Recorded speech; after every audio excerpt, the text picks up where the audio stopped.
at the weeds growing through the cracked sidewalks, signaling inevitable decay.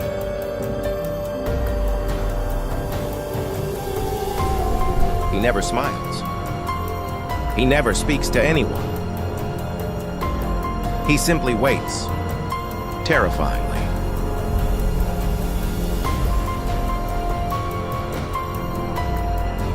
Some say he is waiting for this town to completely die, to vanish entirely. Others whisper that he is waiting for Victor Ramsey to die in prison, so that his revenge can be complete. And yet others with a deeper insight suggest he is waiting for the day he can finally forget everything. But Daniel Harper, he does not forget. He remembers every face that spat on him.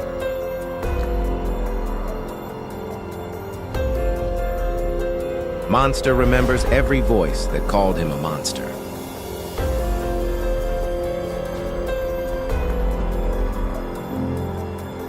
Remembers every tear that was never shed for him, for his pain, and in the terrifying silence of a town that destroyed itself, trying to destroy him, Daniel Harper finally found peace. An empty street stretching into the fog, bordered by decaying buildings. Daniel's house stands alone on the distant hill. From his porch, Daniel watches the creeping shadows of evening fall over the silent town. The only sound is the wind, carrying the whispers of what once was Willow Creek. He sees the reflection of his own past. In the town's ruins, a chilling mirror. And in that mirror, his peace. Cold and haunting, truly reveals its terrible cost. The town sleeps. A tombstone for a name that could not be erased. A legacy of chilling triumph.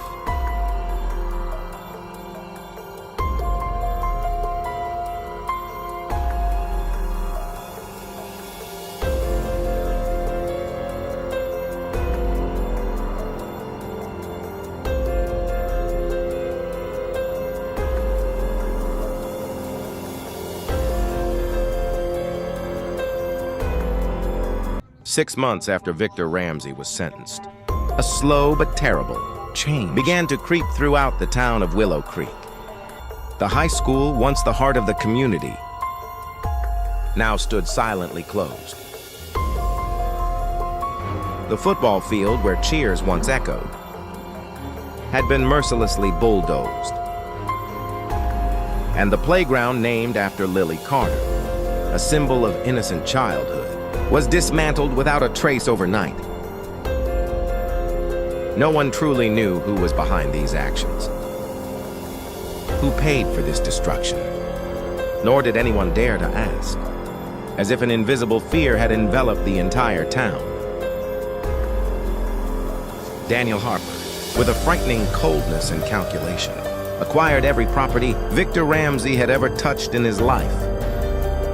The house where Victor had once raised his family was now sealed, plunged into darkness. The church where he had once been a hypocritical deacon met the same fate, its doors permanently shut. The bar where he had once raised a glass to celebrate Daniel's wrongful conviction now also lay a desolate, ruined heap. All of them were boarded up, left to be gnawed away by time, rotting in dead silence. In the weeks that followed, a quiet heaviness settled over many homes in Willow Creek. He left behind a trembling, haunting note. I only wanted to protect her memory. The town whispered malicious rumors, spreading like a virus, that Daniel himself had driven him to it. But no one dared to voice it aloud, fearing the invisible shadow of power that loomed over them, Victor Ramsey's wife. In ultimate humiliation, filed for divorce right in the prison visiting room. Some chose to leave Willow Creek entirely, hoping distance would free them from the shadows of its past. They changed their last name, as if wanting to bury the Ramsey name forever. In her unrest, she wrote a letter, hoping to find clarity in words she could not speak aloud. But Daniel?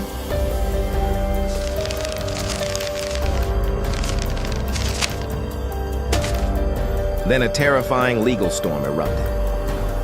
Daniel sued the police department for malicious prosecution, full of ill intent.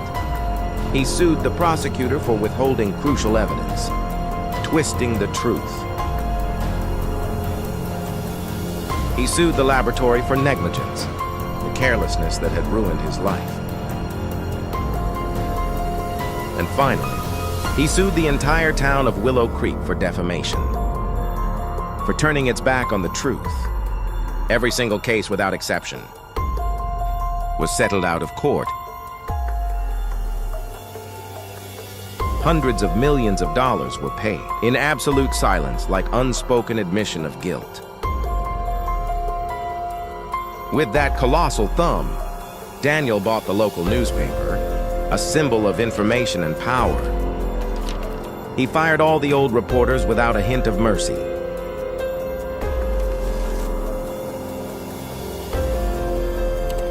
He replaced them with a single journalist, whose only job was to publish the naked truth about October 17, 2013. He even bought the prison, where he had endured 12 years of unjust confinement, stifled by injustice. He transformed it into a research center for wrongful convictions, a place to seek justice for the innocent. He hired former inmates who had suffered similar injustices as staff. Turning pain into strength, Victor Ramsey, the true culprit, was transferred to a different correctional facility on the day the sale closed as a final humiliation. On the first anniversary of his release, Daniel held a ceremony, a momentous event, in the town square. There were no lengthy speeches, nor was there any crowd in attendance. Only a solitary plaque, solemnly unveiled at the base of his own statue. Engraved upon it were haunting words, an indictment, and an eternal reminder to the 12 years stolen.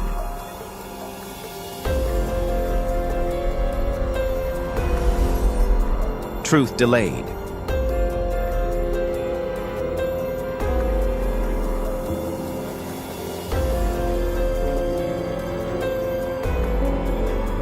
Forgiveness is not required, but memory is